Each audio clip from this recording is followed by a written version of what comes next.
রিমান্ডে থাকাকালীন এক হিন্দু অফিসার ওর অনেকগুলো আয়াত দেখলাম মুখস্থ আছে।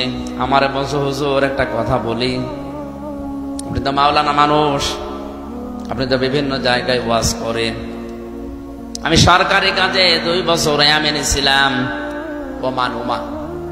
ওখানে থাকাকালীন আমি দেখেছি ওনাদের কোরআনে কারিম হাদিস মেনে নেওয়ার আমাদের কোরআনে কারিম হাদিস মানা এই 3টা দেশে এক না। আপনি তো হিন্দু, অন্য জাতির লোক, কিভাবে কি বোঝেন? আমি যে দোকানে খাবার খেতাম, দোকানের মালিক বসে আছে, টাকা নিচ্ছে ক্যাশ, আর যেখানে খাবার দেয় হোটেলের বয় বলা হয়, ওটা ওই মালিকের নিজের আপন ছোট ছেলে। মানুষকে রুটি দেয়, পানি দেয়, এগুলো সব টেনে দেয় তরকারি। ডাক দিয়ে একদিন বললাম, ভাই আপনি এই দোকানের মালিক, এত টাকা পয়সা আপনার, আর আপনার নিজের ছেলে ওকে মানুষের মতো মানুষ না করে ওরে বড় একটা জায়গায় তুলে না দিয়ে আপনি কি করেছেন? ছেলেকে হোটেলের বয় বানিয়েছেন। একটা কথা হলো, উনি ওনার ভাষা দিয়ে বুঝিয়েছে, ভাই আপনি কোন দেশের মানুষ আমি জানি না, তবে অনেকদিন আপনি আমার হোটেলে খাবার খান, এই জন্য আপনাকে বলছি। এটা আমার নিজের ছেলে হতে পারে, কোরআনে কারিম এবং নবীর হাদিস আমার সামনে আছে।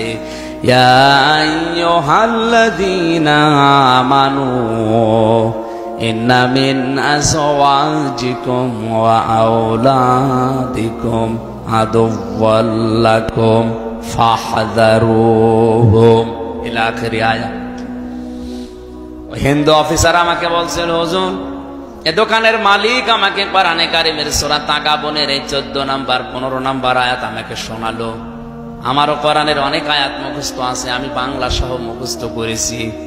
আমাকে মনে বোঝাতে চেয়েছে যে আল্লাহ পাক জানিয়েছেন, ইমানদারেরা তোমাদের স্ত্রী সন্তান কখনো কখনো তোমাদের শত্রু হয়ে দেখা দেবে, সুতরাং তাদের থেকে সতর্ক থাকবা।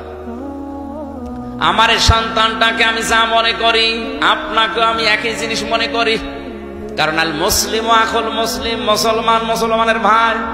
আপনি জাতিতে কি আপনাকে তো আমি চিনি না, তো মুসলমান মনে করি বলছি। আমার এই নিজের আপন সন্তানকে আমি যা মনে করি, পৃথিবীর 175 কোটি মুসলমানকে আমি তাই মনে করি না। এখানে বোঝার চেষ্টা করেন তো কথাটা কি বোঝাতে চাইলেন তিনি। যে আমার দায়িত্ব ছিল নবীর হাদিস অনুযায়ী আমার এই সন্তানের একটা সুন্দর নাম রাখা, আমি ওর নাম রেখে দিয়েছি আব্দুর রহমান। 2 নাম্বারে ওকে আমি দ্বীনের শিক্ষা দেওয়া, এটা আমার দায়িত্ব ছিল। দ্বীনের শিক্ষা মানে হাফেজ মাওলানা শায়েখ বানানো লাগবে না, ইসলাম মানতে যতটুকু প্রয়োজন অতটুকু শিক্ষা দেওয়া ফরজ আমি শিখিয়েছি।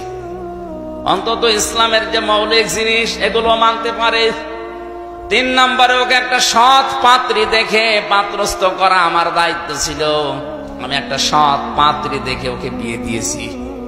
4 নাম্বারে ওকে একটা হালাল কর্মজীবন তৈরি করে দেওয়া আমার দায়িত্ব ছিল, আমি দিয়েছি আমার সামর্থ্য অনুযায়ী। আমার দোকানেও কর্মচারী হয়ে কাজ করে, মনে করেন 20,000 টাকা বেতন পায়, এটা দিয়ে ওর সংসার হালাল ভাবে ভালোভাবে ওর স্ত্রী নিয়ে চলছে, কোনো অসুবিধা নেই।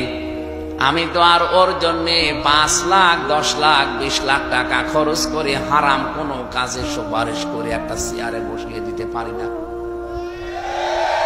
কথাটার ওজন কত আপনি টের পাচ্ছেন? আজ বাংলার 1734 জন মানুষ দায়িত্বে আছে। ওমানের এই দোকানদার মুসলমানের মতো যদি এদের মন মানসিকতা তৈরি হয়ে যেত, এই দেশে ঘুষ নেওয়ার জন্য পিটিয়েও লোক পাওয়া যেত না। তিনি কি বোঝাতে চেয়েছেন? যে আমার সন্তানের উপরে হাদিস অনুযায়ী 4টা দায়িত্ব ছিল আপনার, আমি পালন করেছি। আমি কোরআনের আয়াত সামনে রেখেছি, যেহেতু আমার শত্রু, ওর থেকে সতর্ক থাকা লাগবে।